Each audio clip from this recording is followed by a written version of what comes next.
অনেক দিন পর নিয়ে আসলাম চিংড়ি মাছের বড়ার রেসিপি।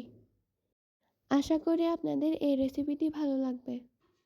প্রথমে আমরা নিয়ে নিব ছোট চিংড়ি মাছ এবং এভাবেই এটিকে ম্যাশ করে নিব। ম্যাশ করা শেষ হলে আমরা দিয়ে দিব পেঁয়াজ পাতা, ধনিয়া পাতা, পেঁয়াজ, কাঁচামরিচ এবং টমেটো। সবগুলো একসাথে এই ছোট চিংড়ি মাছের মধ্যে দিয়ে দিব।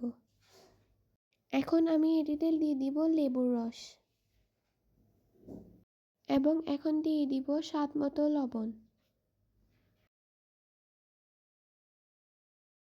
এরপর দিয়ে দিব 1 চামচ পরিমাণ হলুদ গুঁড়া।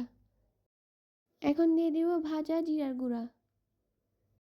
এখন দিয়ে দিব ধনিয়া গুঁড়া এবং স্বাদ বাড়ানোর জন্য দিয়ে দিব ম্যাজিক মশলা। এখন এগুলোকে ভালোভাবে হাতের সাহায্যে মেখে নিব।